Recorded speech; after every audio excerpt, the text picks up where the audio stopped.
이딴 건 이제 그만하자고.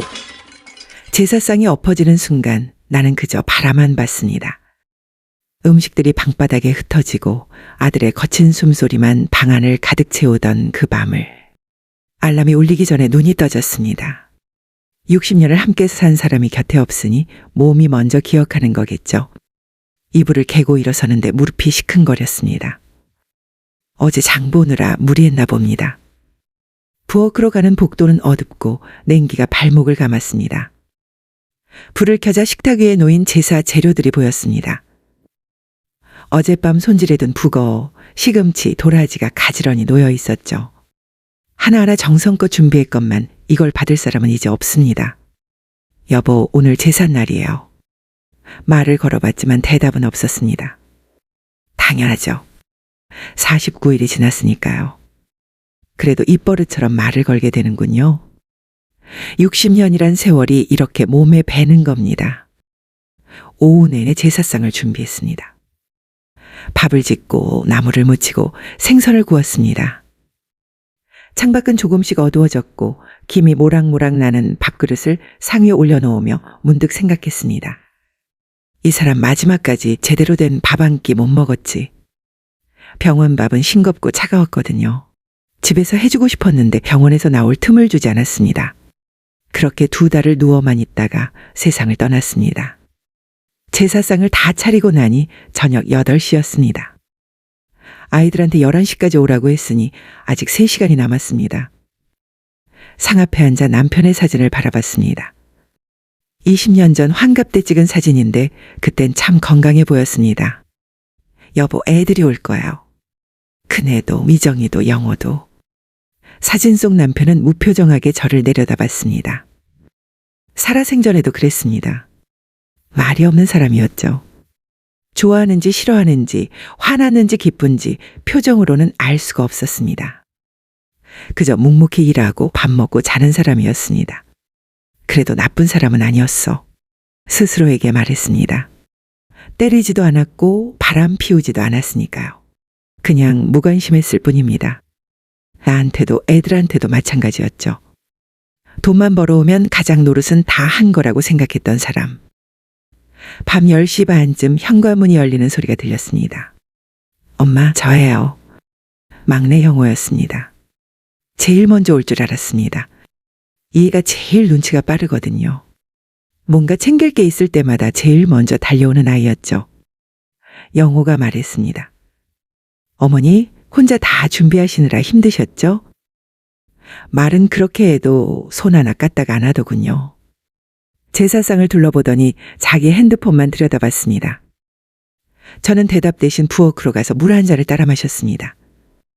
10시 50분쯤 둘째 미정이가 들어왔습니다. 벌써 왔어? 엄마는? 영호가 퉁명스럽게 답했습니다. 안에 계셔.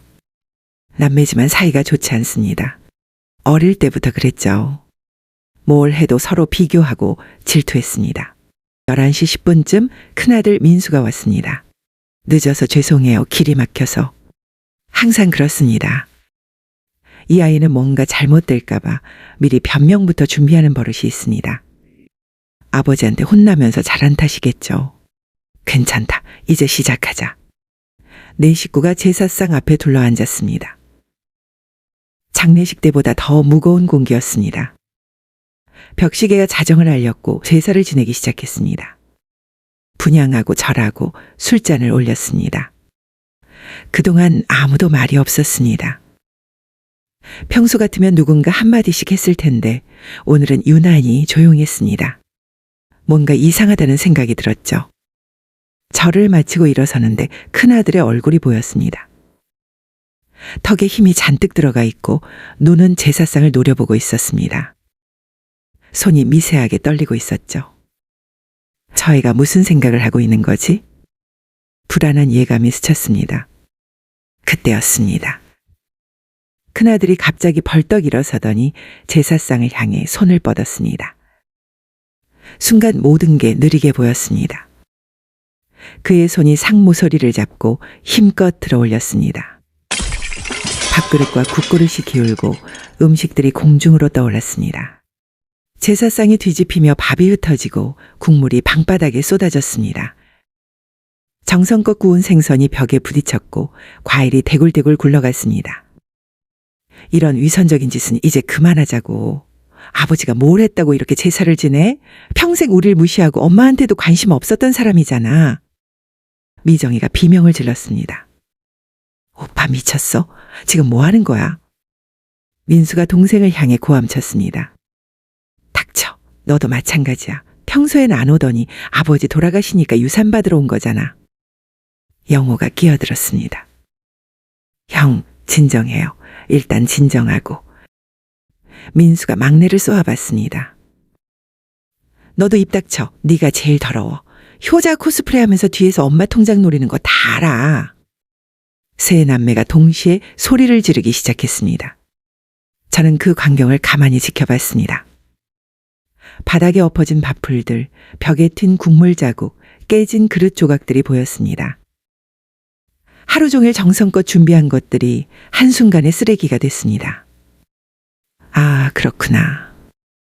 깨달았습니다.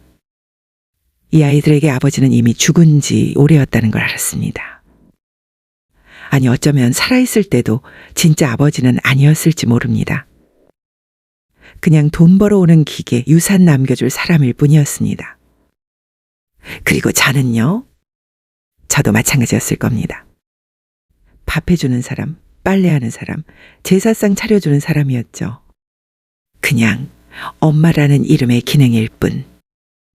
새 아이의 입싸움은 계속됐습니다. 서로가 서로를 비난하고 과거를 들춰내고 상처를 주고받았습니다. 저는 그 한가운데에 앉아서 바닥에 흩어진 밥풀 하나를 집어들었습니다. 이미 식어가고 있었습니다. 이제 끝이구나. 조용히 생각했습니다.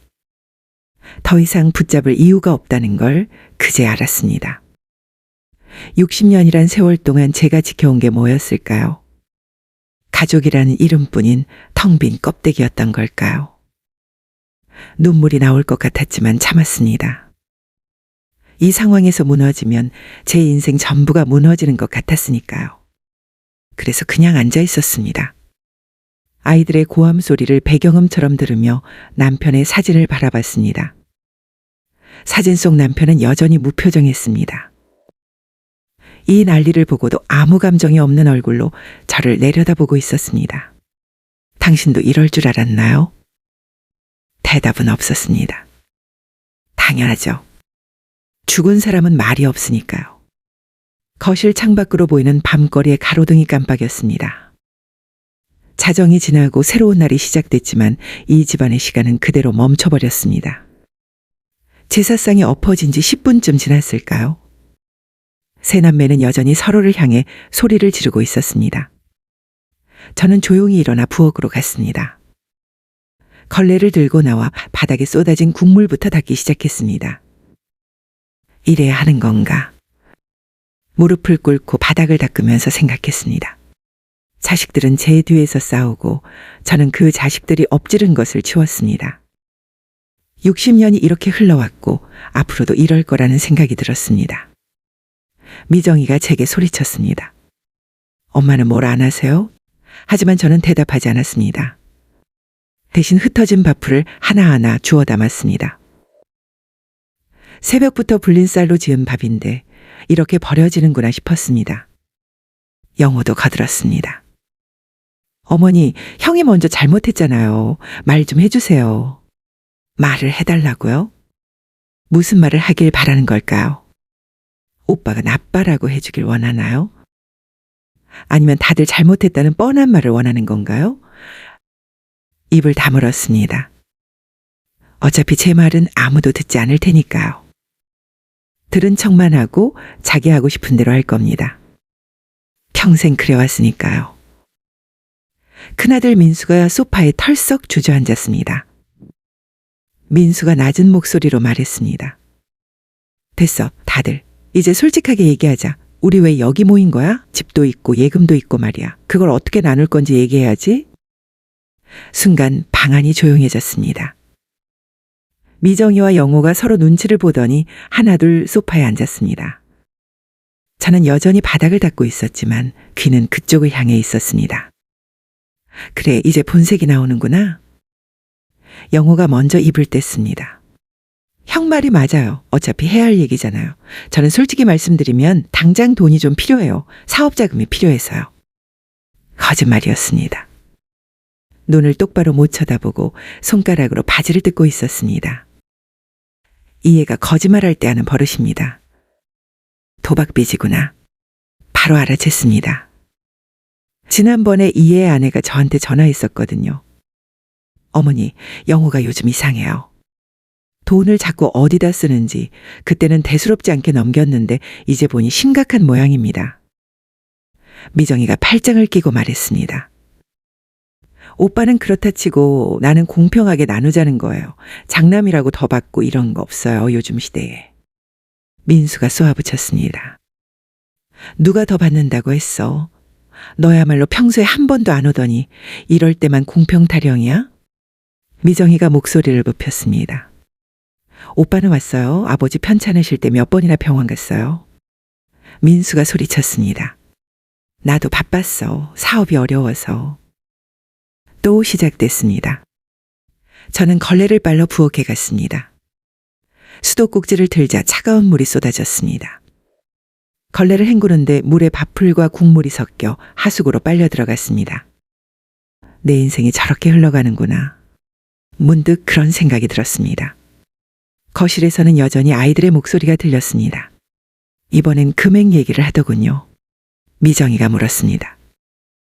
집값이 얼마야? 한 5억은 되지? 영호가 답했습니다. 지금 시세로는 6억 정도 될 거예요. 민수가 물었습니다. 예금은 얼마나 돼? 미정이가 말했습니다. 모르지. 엄마한테 물어봐야지. 그 순간이었습니다. 세 사람의 시선이 동시에 부엌 쪽으로 향했습니다. 저는 걸레를 짜다 말고 그 시선들을 느꼈습니다. 등골이 서늘해졌습니다. 나를 보는 게 아니구나. 깨달았습니다. 저를 보는 게 아니라 제가 알고 있는 정보를 보는 거였습니다. 통장 비밀번호, 땅 문서 위치, 숨겨둔 현금 같은 것들만 보고 있었습니다. 영호가 일어나 부엌으로 왔습니다. 영호가 공손한 척하는 목소리로 물었습니다. 어머니, 좀 여쭤봐도 될까요? 아버지 명의로 된 통장이 몇 개나 돼요? 그리고 비밀번호는? 말을 끊었습니다. 제가 물었습니다. 왜 알아야 하는데? 영호의 표정이 굳었습니다. 예상치 못한 반응이었나 봅니다. 평소에 저라면 순순히 다 알려줬을 테니까요. 영호가 더듬거리며 말했습니다. 그게 정리를 해야 하잖아요. 상속 문제도 있고. 제가 차분하게 말했습니다. 내 아버지가 돌아가신 지 이제 49일밖에 안 됐어. 그런데 벌써 재산 얘기야? 영호가 당황하며 말했습니다. 어머니, 그게 아니라. 목소리를 높였습니다. 아니긴 뭐가 아니야. 너희 아버지 제사상 엎어놓고 지금 거실에서 돈 계산하고 앉아있잖아. 영호의 얼굴이 하얗게 질렸습니다. 거실이 조용해졌습니다. 민수와 미정이 이쪽을 바라보고 있었습니다. 저는 걸레를 싱크대에 놓고 거실로 나갔습니다. 세 사람 앞에 섰습니다. 미정이가 변명하려 했습니다. 엄마, 우리가 그런 뜻으로. 손을 들어 막았습니다. 됐어. 다 들었으니까. 심호흡을 했습니다. 계속 말했습니다. 너희 아버지 통장은 3개야. 시중은행 2개, 농협 하나. 합쳐서 8천만 원 정도 있어. 이 집은 내 말대로 6억쯤 될 거고. 너무 솔직하게 말했나 싶었지만 계속했습니다. 근데 그게 다 너희 거라고 생각하면 오산이야. 내 이름으로 된 것도 있다는 얘기야. 내 아버지 돈만 있는 게 아니라고. 사실이었습니다. 남편 몰래 모아둔 돈이 있었습니다. 시장에서 반찬 만들어 팔아서 번 돈, 재활용품 모아서 판 돈을 조금씩 모아서 제 명의 통장에 넣어뒀습니다. 얼마나 되냐고요? 3천만 원쯤 됩니다. 많은 돈은 아니지만 제가 60년 동안 나로 존재했다는 유일한 증거였습니다. 민수가 물었습니다. 엄마 통장이야 당연히 엄마 거죠. 우리가 그걸 달라는 게 아니라. 하지만 눈빛은 달랐습니다. 너도 결국 내 돈까지 노리고 있구나. 속으로 비웃었습니다. 미정이가 끼어들었습니다. 어머니, 그럼 아버지 재산은 어떻게 하실 건데요? 법적으로는 어머니가 절반, 우리가 절반 나눠 갖는 거잖아요. 되물었습니다. 법, 내가 법을 알아? 그럼 효도도 법으로 하니? 미정이가 당황하며 말했습니다. 그게 무슨... 끊어버렸습니다. 제사상 엎은 건 법으로 괜찮은 거야? 돌아가신 아버지 욕한 건? 말문이 막혔는지 아무도 대꾸하지 못했습니다. 저는 천천히 소파에 앉았습니다. 무릎이 아파서 더는 서 있을 수가 없었습니다. 말했습니다. 너희한테 할 말이 있어. 세 사람이 저를 바라봤습니다. 계속 말했습니다. 나는 아직 안 죽었어. 그런데 너희는 벌써 내 재산까지 계산하고 있더구나. 민수가 말하려 했습니다. 엄마 그게 아니라 단호하게 말했습니다. 들어. 앞으로 며칠 동안 나는 너희를 볼 거야. 제대로 볼 거야. 뭘 본다는 거지? 세 사람의 얼굴에 의문이 떠올랐습니다. 하지만 저는 더 이상 설명하지 않았습니다. 대신 일어서서 안방으로 들어갔습니다. 문을 닫는 순간 거실에서 웅성거리는 소리가 들렸지만 신경 쓰지 않았습니다. 옷장을 열었습니다. 제일 위 칸에 놓인 보따리가 보였습니다. 결혼할 때 가져온 혼수 이불이었습니다. 60년 동안 한 번도 꺼내지 않았던 것입니다. 남편이 그냥 새 이불 쓰자고 해서 그대로 묵혀뒀던 거죠. 이불을 꺼내 만져봤습니다. 세월이 지나 약간 누렇게 바랬지만 여전히 부드러웠습니다. 이불을 펼치자 장미꽃 자수가 보였습니다. 어머니가 손수 놓아주신 거였죠. 엄마. 오래전에 돌아가신 어머니가 떠올랐습니다. 결혼하던 날 어머니가 제 손을 잡고 말씀하셨습니다. 순덕아, 시집가서 고생 많이 할 거다. 그래도 참고 살아라. 그게 여자 팔자야. 전 그 말을 60년 동안 지켰습니다. 참고 또 참았습니다. 남편의 무관심도 자식들의 무례함도 다 참았습니다. 그게 엄마의 역할이라고 아내의 의무라고 생각했으니까요. 그런데 오늘 제사상이 엎어지는 걸 보면서 깨달았습니다. 나는 언제부터 나였을까? 이불을 다시 보따리에 넣으면서 생각했습니다. 결혼 전에는 아버지의 딸이었고 결혼 후에는 남편의 아내였고 아이를 낳고 나서는 엄마였습니다. 그럼 박순덕이라는 사람은 언제 존재했을까요? 한 번도 없었습니다. 눈물이 났습니다. 이번엔 참지 않았습니다. 이불을 끌어안고 소리 없이 울었습니다. 60년치의 서러움이 한꺼번에 터져나왔습니다. 얼마나 울었을까요? 눈물이 다 마르고 나니 묘하게 마음이 가벼워졌습니다. 뭔가 결심이 선 느낌이었습니다. 이제 그만 살아야겠다. 가족을 위한 삶은 이제 그만두고 나를 위한 삶을 살겠다고 결심했습니다. 창문 너머로 동이 트기 시작했습니다. 새벽 5시쯤 됐나 봅니다. 거실에서는 아무 소리도 들리지 않았습니다. 아이들이 다 돌아간 모양입니다. 인사 한마디 없이 떠났습니다. 그래, 그게 너희들이지. 씁쓸하게 웃었습니다. 이불 보따리를 다시 옷장 위에 올려놓으면서 마음속으로 다짐했습니다. 조금만 기다려. 며칠만 지켜본 다음에 결정할게. 무엇을 결정하냐고요? 떠날 겁니다. 이 집에서, 이 가족에게서, 이 삶에서 떠날 겁니다. 하지만 그 전에 제대로 봐야겠습니다. 제 자식들의 진짜 모습을 봐야 합니다. 그래야 미련 없이 떠날 수 있을 테니까요. 제사 다음 날 오후 2시. 창문을 열자 찬바람이 들어왔습니다. 거실 바닥에는 어젯밤 청소한 흔적이 여전히 남아 있었습니다. 벽에 튄 국물 자국, 깨진 그릇 조각 하나가 보였습니다. 완벽하게 지울 수 없는 것들이었습니다. 괜찮아. 어차피 곧 떠날 테니까. 스스로를 다독였습니다. 핸드폰이 울렸고 영호였지만 받지 않았습니다.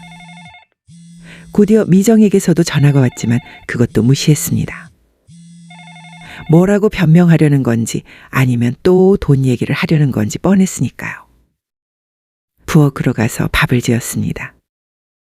60년 동안 네 식구 밥을 지어온 탓인지 혼자 먹을 밥인데도 습관처럼 3공기 분량을 했습니다. 밥이 되는 동안 냉장고를 열어 반찬을 꺼냈습니다. 김치, 계란말이, 된장찌개. 평생 해온 메뉴입니다. 남편은 늘 같은 반찬을 원했거든요. 굳이 바꿀 필요 있어? 이게 제일 나아 하면서요. 전 그런 남편에게 나는 다른 게 먹고 싶다고 말하지 못했습니다. 남편한테조차 내가 원하는 걸 한번 말해본 적이 없죠. 밥을 먹는데 초인종이 울렸습니다.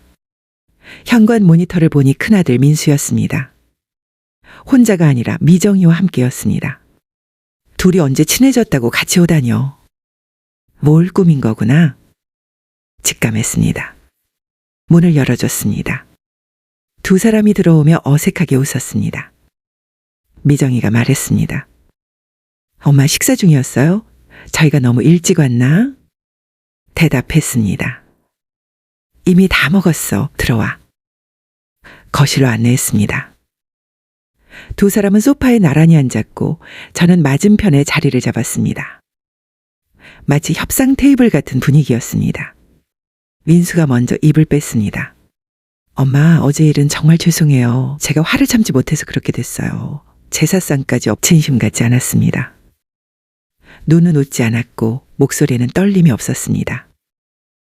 그냥 해야 할 말을 하는 것처럼 들렸습니다. 단도직입적으로 말했습니다. 됐다, 그런 얘기 하러 온 거 아니잖아. 두 사람이 당황한 표정을 지었습니다.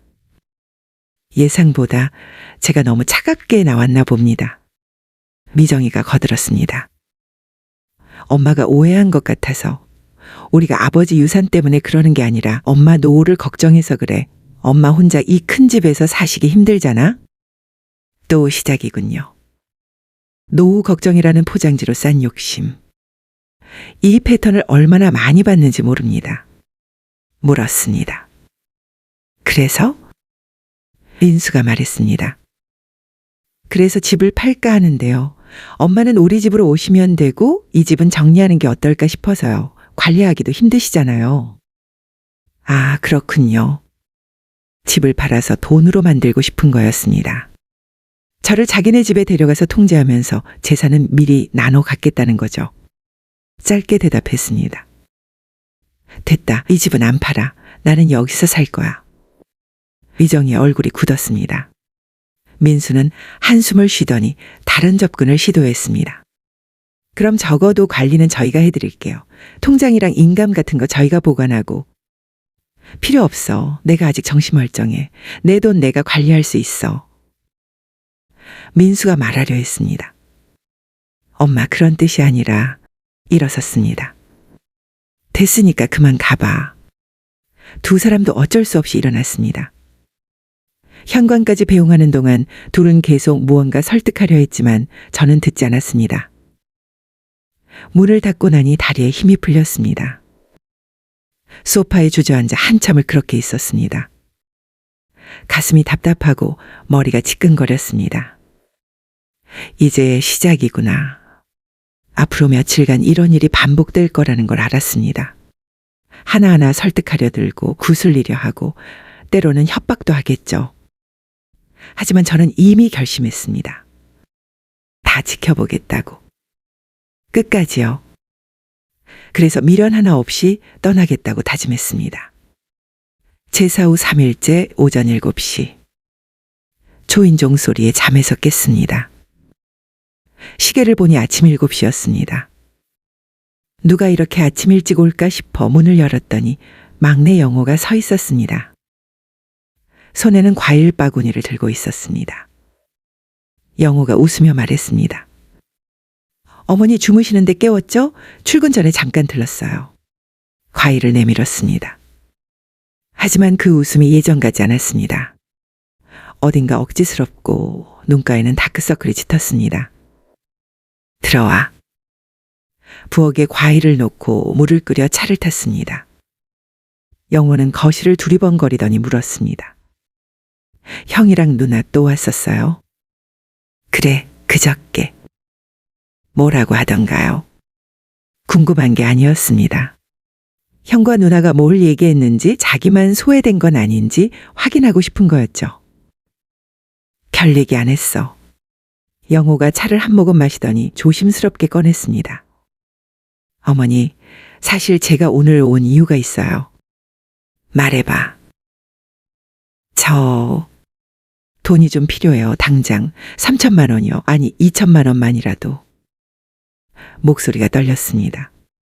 무슨 일인데? 사업 자금이요. 기회가 생겨서 지금 투자하면? 거짓말이었습니다. 눈을 똑바로 못 쳐다보고 손가락으로 바지를 뜯고 있었습니다. 이 애가 거짓말할 때 하는 버릇이죠. 영호야, 엄마한테 거짓말하는 거야? 아니에요. 정말 사업 자금이에요. 동업자가 기다리고 있어요. 그래, 그럼 동업자 이름이 뭔데? 언제 만나는데? 어디서 하는 사업인데? 영호가 말을 잇지 못했습니다. 어머니, 왜 이러세요?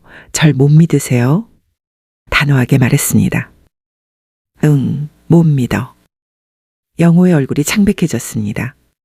입술을 깨물더니 결국 고개를 떨궜습니다.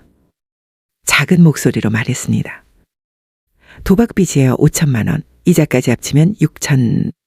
한숨이 나왔습니다. 막내를 바라보는데 갑자기 이 아이가 낯설어 보였습니다. 언제부터 이렇게 됐을까요? 어릴 때는 그렇게 착한 아이였는데. 물었습니다. 엄마한테 왜 진작 말 안 했어? 부끄러워서요. 그리고 아버지 유산으로 갚으려고 했어요. 아, 그래서였구나. 제삿날에도 그 이후에도 유산 얘기를 그렇게 집요하게 한 이유가 바로 이거였습니다. 목숨이 달린 문제였으니까요. 냉정하게 물었습니다. 엄마가 도와줄 것 같아? 영호가 고개를 들어 저를 봤습니다. 눈에 눈물이 고여 있었습니다. 엄마밖에 없어요. 와이프한테 말 못하고 형이랑 누나는? 물었습니다. 너 안 도와줄 것 같아서? 영호가 솔직하게 답했습니다. 네. 솔직한 대답이었습니다. 형제끼리도 믿지 못하는 사이가 됐다는 게 슬펐습니다. 제가 이렇게 키운 건가 싶었습니다. 거절했습니다. 미안하지만 안 돼. 네가 만든 빚이야. 네가 해결해. 영호가 소리쳤습니다. 어머니, 그럼 저 죽어요. 사채업자들이. 말했습니다. 그럼 경찰에 신고해. 불법 사채잖아. 영호가 소리를 질렀습니다. 그게 그렇게 쉬운 줄 아세요? 처음이었습니다. 이 애가 저한테 소리를 지른 게 말입니다. 영호도 자기가 소리를 질렀다는 걸 깨닫고는 입을 막았습니다. 영호가 말했습니다. 죄송해요, 어머니. 제가 너무... 됐어, 나가봐. 일어섰습니다. 영호는 한동안 앉아있다가 결국 일어섰습니다. 현관으로 가면서 뒤돌아보더니 말했습니다. 어머니는 차가우세요. 아버지랑 똑같아. 문을 쾅 닫고 나가는데 가슴이 철렁했습니다. 내가 차가운 건가? 자식이 위기에 처했는데 외면하는 내가 잘못된 걸까? 하지만 동시에 필요할 때 내 주머니만 찾는 영호가 원망스러웠습니다. 엄마의 걱정이나 조언을 원한 게 아니라 그냥 돈이었으니까요. 통장에서 꺼내 쥐어주면 되는 것만 원했습니다. 주저앉고 싶었지만 참았습니다. 아직 끝나지 않았으니까요. 며칠 더 지켜봐야 합니다. 조금 더 확실하게 봐야 합니다. 제사 일주일 후 저녁 6시. 일주일 동안 새 아이들이 돌아가며 왔습니다. 때로는 혼자, 때로는 둘이서, 또 한 번은 셋이 함께 오기도 했습니다. 하지만 목적은 하나였습니다. 민수는 사업 실패로 빚이 있다고 했고, 미정이는 딸 학원비가 부족하다고 했고, 영호는 계속 도박 빚을 이야기했습니다. 저는 하나도 들어주지 않았습니다. 그럴 때마다 아이들의 얼굴이 조금씩 변했습니다. 처음엔 애원하더니 나중엔 짜증을 내고 마지막엔 협박까지 했습니다. 미정이가 말했습니다. 엄마가 나중에 아프면 누가 돌봐줄 것 같아? 우리가 효도 안 하면 엄마 혼자 감당할 수 있어? 미정이 말이 끝나기도 전에 민수가 협박하듯 이어갔습니다. 요양원 가시려면 우리 동이 필요해요. 그것도 생각하셔야죠. 효도를 거래 조건으로 내거는 자식들. 헛웃음이 나왔습니다. 그날 밤 저는 결심을 확정했습니다. 옷장을 열고 혼수 이불을 꺼내고는 천천히 집안을 둘러봤습니다. 60년을 산 이 집. 모든 구석구석에 제 시간이 배어 있었습니다. 부엌 싱크대의 손때, 거실벽에 아이들 기표시, 안방 문틀의 흠집. 안녕. 작별 인사를 했습니다. 책상 앞에 앉아 편지를 쓰기 시작했습니다. 아이들에게 각각 쓸 편지였습니다. 각자에게 하고 싶은 말을 적었습니다. 거짓말했던 순간들, 이기적이었던 행동들, 엄마를 무시했던 말들을 하나하나 다 기억한다고 썼습니다. 그리고 마지막 문장을 적었습니다. 유산은 모두 사회에 기부했다. 너희는 이제 각자 알아서 살아라. 엄마가. 펜을 놓는 순간 눈물이 떨어졌습니다. 하지만 후회는 없었습니다. 이게 맞는다는 확신이 들었으니까요. 제사 후 8일 오전. 다음 날 아침 은행을 찾아갔습니다. 남편 명의 통장을 정리하고 제 명의 돈과 합쳐서 전액 사회복지재단에 기부했습니다. 집도 법무사를 통해 기부 절차를 밟았습니다. 서류에 도장을 찍는 순간 몸이 가벼워졌습니다. 60년간 짊어졌던 짐을 내려놓는 기분이었습니다.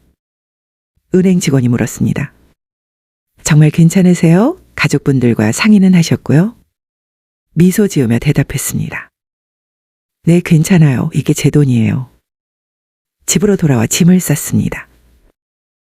옷 몇 벌, 세면도구, 그리고 혼수 이불을 챙겼습니다. 그게 전부였습니다. 60년 인생의 짐이 작은 보따리 하나에 다 들어갔습니다. 거실 탁자에 세 통의 편지를 나란히 놓았습니다. 핸드폰도 꺼서 서랍에 넣었습니다. 더 이상 누구의 전화도 받고 싶지 않았습니다. 현관문을 열고 밖으로 나섰습니다. 뒤돌아보지 않았습니다. 돌아보면 마음이 약해질 것 같았으니까요. 버스 정류장으로 걸어가며 하늘을 올려다봤습니다. 맑은 가을 하늘이었습니다. 구름 한 점 없이 청명했습니다. 이제 시작이야.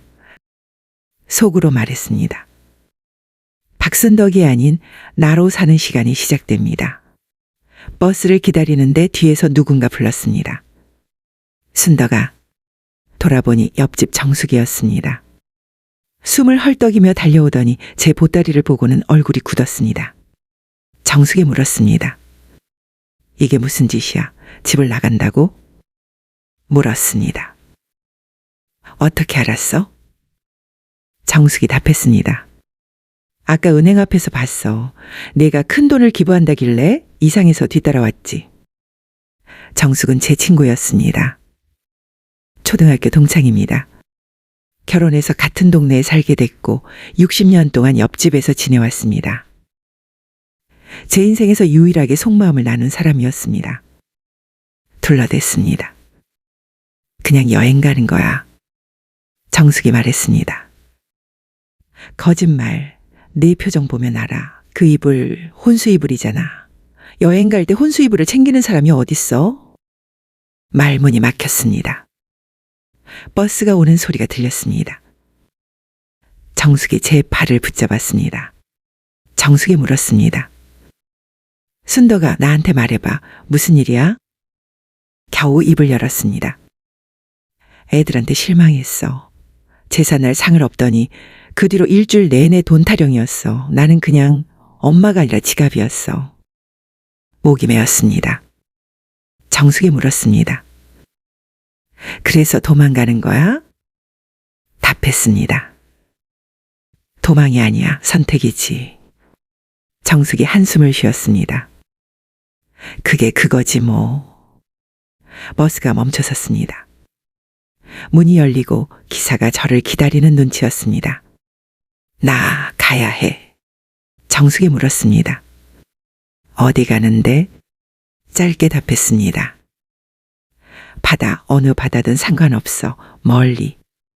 버스에 올라타려는데 정숙이 뒤따라 올라왔습니다. 물었습니다. 뭐 하는 거야? 정숙이 말했습니다. 나도 갈래. 혼자 가긴 위험해. 내가 따라갈게. 말했습니다. 안 돼. 네 가족은? 정숙이 답했습니다. 남편은 작년에 갔고 애들은 다 서울 살아. 나도 순덕이 너랑 똑같아. 어차피 나도 외로웠어. 같이 가자. 가슴이 뭉클했습니다. 60년 만에 처음으로 누군가 제 편이 되어주는 기분이었습니다. 작게 말했습니다. 고마워. 버스가 출발했습니다. 창밖으로 살던 동네가 점점 멀어졌습니다. 정숙이 제 손을 꼭 잡아줬습니다. 후회 안 해? 몰라, 나중에 후회할지도. 근데 지금은 속이 시원해. 정숙이 말했습니다. 그럼 됐어. 두 사람은 말없이 창밖을 바라봤습니다. 도시의 빌딩들이 지나가고 점점 낮은 건물들이 보이고 나중엔 논밭이 펼쳐졌습니다. 정숙이 물었습니다. 순덕아, 우리 이제 뭐 하고 싶어? 답했습니다. 뭐 하긴 그냥 쉬고 싶어. 정숙이 말했습니다. 60년 쉬지 않고 달렸으니까.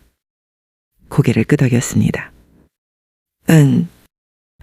버스는 계속 달렸습니다. 가는 곳이 어디든 상관없었습니다. 중요한 건 떠난다는 것, 그리고 처음으로 제 의지로 선택한다는 것이었습니다. 졸음이 쏟아졌습니다. 정숙은 이미 잠들어 있었고 저도 눈을 감았습니다. 버스의 진동이 자장가 같았습니다. 꿈을 꿨습니다. 어린 시절의 저였습니다. 20살 결혼하기 전의 모습이었습니다. 야학 교사로 일하던 때였습니다. 꿈속에서 저는 아이들에게 한글을 가르치고 있었습니다. 가, 나, 다. 가, 나, 다, 라. 가, 나, 다라. 아이들이 따라 읽는 소리가 들렸고 그때 누군가 뒤에서 어깨를 두드렸습니다. 돌아보니 젊은 시절의 남편이었는데 중매로 만났던 그날의 모습이었습니다. 꿈속 남편이 말했습니다. 순덕 씨, 나랑 결혼해줘요. 결혼하면 행복하게 해줄게요. 저는 대답하지 못했습니다. 행복했냐고 묻고 싶었지만 입이 떨어지지 않았습니다. 눈을 떴습니다. 버스는 여전히 달리고 있었고 창밖은 어둑어둑해지고 있었습니다. 시계를 보니 저녁 6시였습니다. 옆에서 잠들어 있던 정숙이 깨어나더니 물었습니다. 어디쯤 온 것 같아? 글쎄, 기사님한테 물어볼까? 앞으로 가서 기사에게 물었습니다. 죄송한데요, 바다 근처 내려주실 수 있어요? 바다요? 여기서 1시간 더 가면 남해안인데 거기 내려드릴까요? 네, 감사합니다. 1시간 후 버스는 작은 해변 마을에 멈춰섰습니다.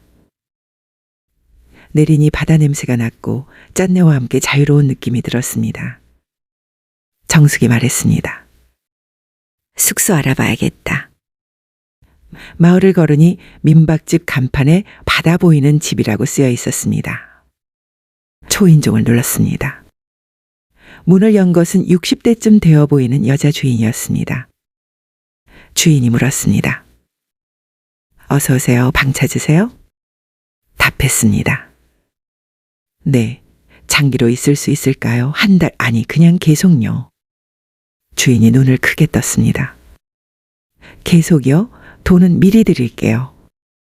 지갑을 꺼내 현금 뭉치를 보여줬습니다. 은행에서 남겨둔 생활비였습니다. 주인이 잠시 망설이더니 고개를 끄덕였습니다. 좋아요. 2층 큰 방 드릴게요. 바다 잘 보여요. 계단을 올라 방에 들어갔습니다. 정말 창문 너머로 바다가 보였습니다.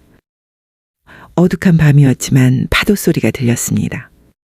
보따리를 내려놓고 창문을 열었습니다. 차가운 바닷바람이 얼굴을 스쳤습니다. 눈을 감고 숨을 깊이 들이마셨습니다. 뒤에서 정숙이 불렀습니다. 순덕아, 이제 어쩔 거야? 애들한테 연락은? 안 할 거야. 편지 남겨뒀어. 그걸로 충분해. 걱정 안 돼? 이상하게 안 돼. 진심이었습니다.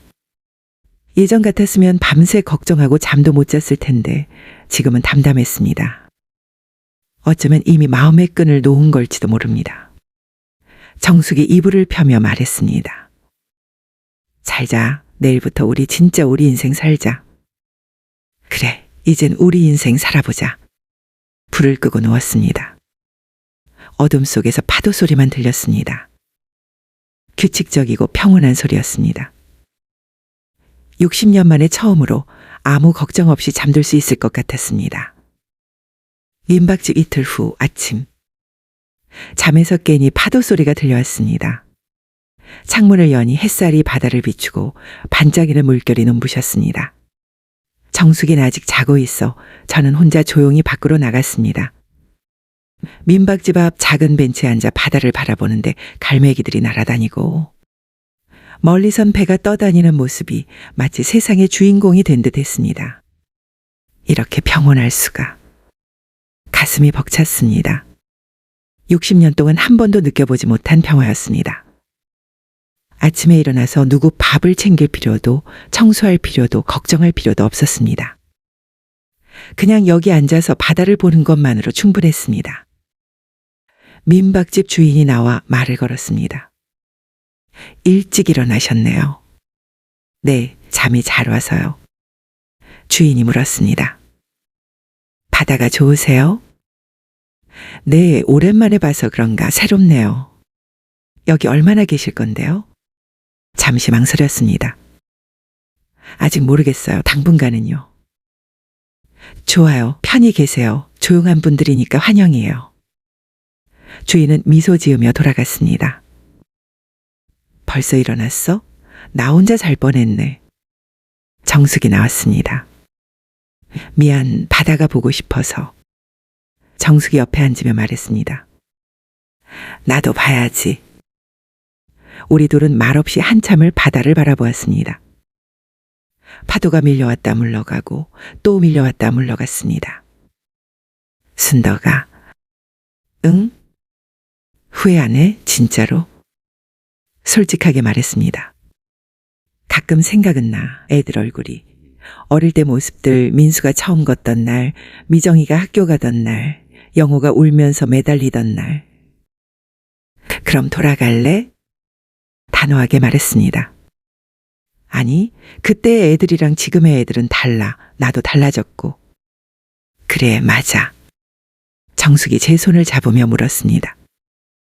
우리 오늘 뭐 할까? 글쎄, 산책? 시장도 구경하고 맛있는 것도 먹고. 좋아, 그러자. 소소한 계획이었지만 가슴이 두근거렸습니다. 60년 만에 처음으로 하고 싶은 걸 하는 거니까요. 서울 같은 시각. 그 시각, 서울에서는 제 자식들이 텅 빈 집 앞에 서 있었을 겁니다. 물론 저는 그걸 직접 볼 수 없었습니다. 하지만 나중에 정숙이 자기 아들한테 들은 이야기로는 그날 제 아이들이 집에 찾아왔다고 합니다. 제 핸드폰은 꺼져 있었고 집에는 아무도 없었습니다. 거실 탁자 위에 놓인 세 통의 편지를 발견했을 때 아이들의 얼굴이 어땠을지 상상이 됩니다. 그 편지들 안에는 제가 평생 목격한 자식들의 거짓말, 이기심, 위선이 담담하지만 날카롭게 적혀 있었으니까요. 그리고 마지막 문장. 유산은 모두 사회에 기부했다. 너희는 이제 각자 알아서 살아라. 엄마가. 정숙의 말로는 그 후 제 아이들이 은행에 달려가 확인했다고 합니다. 정말로 전 재산이 기부됐다는 걸 알았을 때 어떤 표정이었을까요? 경찰서에도 갔다고 합니다. 하지만 제가 자발적으로 떠났다는 걸 알고는 경찰도 별로 할 수 있는 게 없었겠죠. 하지만 그 모든 게 저와는 상관없는 일이었습니다. 민박집 저녁. 시장에 다녀온 후 정숙과 함께 저녁을 준비했습니다. 회를 떠서 상에 올렸습니다. 둘이서 마주 앉아 먹는데 이상하게 편안했습니다. 가족과 먹을 때는 늘 긴장했었는데 정숙과는 그냥 편했습니다. 순덕아, 너 표정이 많이 좋아졌어. 그래? 응, 서울에 있을 때는 늘 무거워 보였는데 지금은 가벼워 보여. 절로 얼굴에 미소가 지어졌습니다. 가벼워진 것 같아, 정말로. 저녁을 먹고 산책을 나와 해변을 걷는데 발이 모래에 푹푹 빠져 불편하지만 기분 좋은 감촉이었습니다. 정숙이 가리킨 곳을 보니 노을이 지고 있었습니다. 주황빛 하늘과 검푸른 바다의 경계선이 아름다웠습니다. 예쁘다. 응, 정말. 두 사람은 모래에 앉아 노을을 봤습니다. 순덕아, 너 지금 행복해? 망설임 없이 대답했습니다. 60년 만에 처음으로 행복한 것 같아. 나도 너랑 같이 있으니까 외롭지 않고 너무 좋아. 노을이 점점 어두워졌습니다. 별들이 하나 둘 나타나기 시작했습니다. 별이다. 서울에서는 별 보기 힘들잖아. 여기는 많네. 응, 옛날에는 이렇게 많았는데. 어릴 적 추억이 떠올랐습니다. 아버지와 마당에 앉아 별을 세던 날들이 생각났습니다. 어머니가 수박을 잘라주시던 여름밤들도요. 그때는 행복했었죠. 아직 아무것도 잃어버리기 전이었으니까요. 정숙이 불렀습니다. 순덕아. 응? 후회하지 말자, 우리 선택. 저는 굳게 다짐했습니다. 안 할게. 민박집으로 돌아와 이불을 덮는데 익숙한 감촉이었습니다. 혼수 이불이었습니다. 이불을 쓰다듬으며 생각했습니다. 아이들은 어떻게 지내고 있을까? 궁금하지 않다면 거짓말이겠죠? 하지만 알고 싶지도 않았습니다. 알면 마음이 흔들릴 것 같았으니까요. 눈을 감으니 파도 소리가 자장가처럼 들려왔습니다. 오늘도 평온한 잠이 찾아왔습니다. 민박집 일주일째 아침. 눈을 떠보니 정숙이가 이미 일어나 창가에 앉아 뜨개질을 하고 있었습니다. 창문을 열자 시원한 바람이 얼굴을 스쳤습니다. 정숙이 뜨개질을 멈추고 물었습니다. 순덕아, 오늘은 뭐 할까? 글쎄 아무것도 안 해도 되잖아. 정숙이 빙그레 웃으며 말했습니다. 그것도 그렇네. 60년 만에 처음으로 아무것도 안 해도 되는 날이네. 정숙이 우유를 한 모금 마시고는 조심스럽게 물었습니다. 서울 생각 안 나? 저는 솔직하게 답했습니다. 가끔. 근데 돌아가고 싶진 않아. 나도 그래, 이상하지? 평생 살던 곳인데, 근데 생각해보면 그게 이상한 게 아니야. 평생 살았어도 내 곳은 아니었으니까.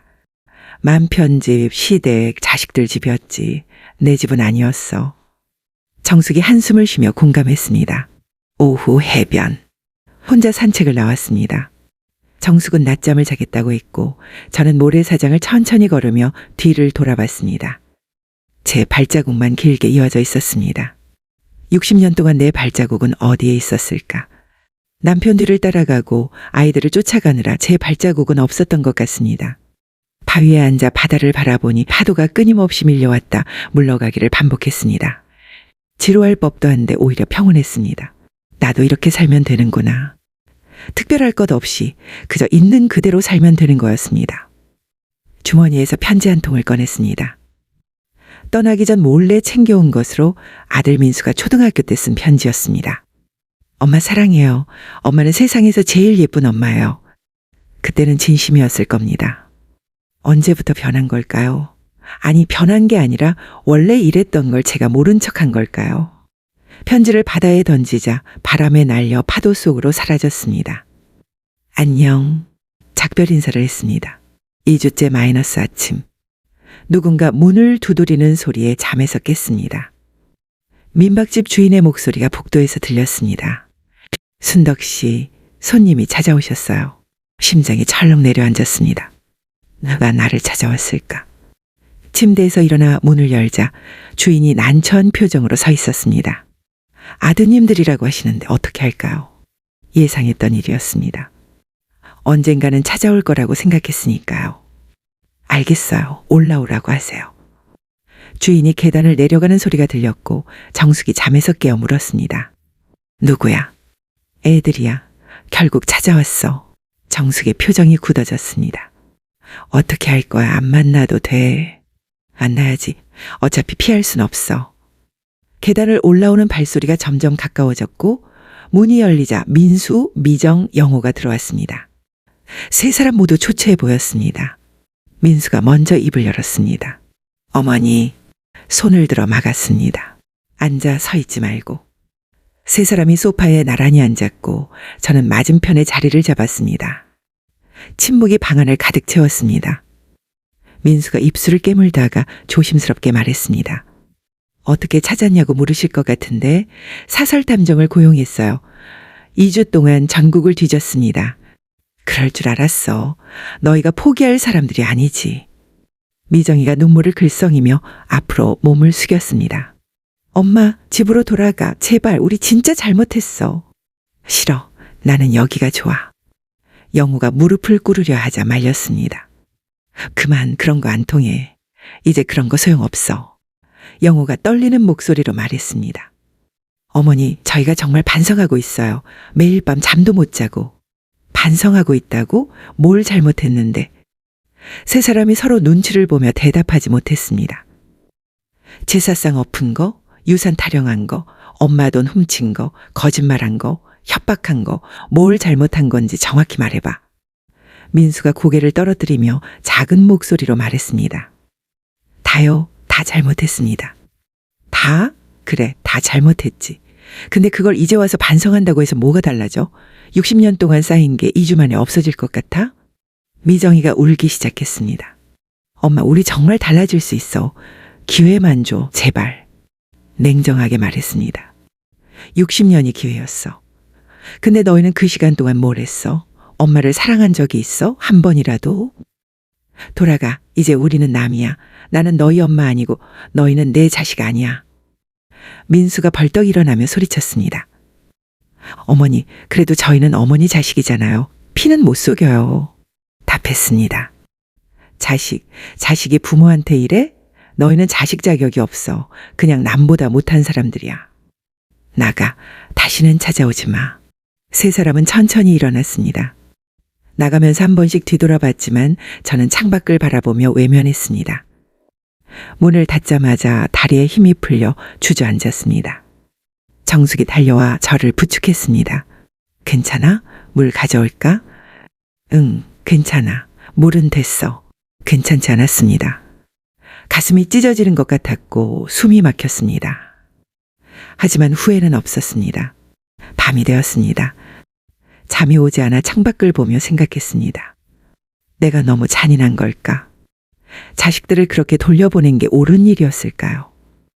하지만 돌아가고 싶지는 않았습니다. 그건 확실했습니다. 정숙이 옆에 와서 앉으며 물었습니다. 후회? 아니, 후회는 안 해. 근데 아파. 가슴이 너무 아파. 정숙이 제 손을 꼭 잡으며 말했습니다. 당연히 아프지. 60년을 함께 산 사람들인데. 근데 순덕아, 아픈 게 잘못된 건 아니야. 아프더라도 해야 할 일은 해야 하는 거야. 눈물이 났습니다. 이번엔 참지 않았습니다. 정숙 앞에서 소리내어 울었습니다. 한참을 울고 나니 조금 가벼워졌습니다. 정숙이 제 등을 토닥이며 말했습니다. 이제 진짜 끝난 거야. 다시는 돌아보지 마. 앞만 보고 가자. 응, 안 돌아볼게. 창밖으로 별이 총총히 빛나고 있었습니다. 한 달 후 쯤 정숙은 이미 일어나 부엌에서 커피를 내리고 있었습니다. 나가보니 고소한 냄새가 방 안을 가득 채웠습니다. 일어났어? 커피 마실래? 막 내렸어. 응, 고마워. 둘이 커피를 마시며 창밖을 봤는데 오늘 날씨가 유난히 좋았습니다. 정숙이 커피잔을 내려놓으며 말했습니다. 순덕아, 오늘 마을 미술학원 개강한데 수채화 배우는 거 초보자 환영이래. 나는 신청했는데 너도 갈래? 좋아, 같이 가자. 오후 2시까지 가면 돼? 마을 작은 건물 2층에 해변 미술교실이라는 간판이 붙은 학원이 있었습니다. 들어가니 50대로 보이는 남자 선생님이 환하게 웃으며 맞아줬습니다. 어서 오세요. 새로 오신 분들이시죠? 반갑습니다. 편하게 자리에 앉으세요. 자리에 앉으니 도화지와 물감, 붓이 깔끔하게 놓여 있었습니다. 오늘은 간단하게 바다를 그려볼 거예요. 물감 다루는 게 처음이실 테니까 색을 섞는 법부터 천천히 배워봅시다. 실수해도 괜찮아요. 그게 바로 그림이니까요. 완벽하지 않았지만 제 그림이었습니다. 와, 잘하시네요. 색 감각이 정말 좋으세요. 2시간 동안 그림을 그렸고 완성된 그림을 보니 서툴지만 뿌듯했습니다.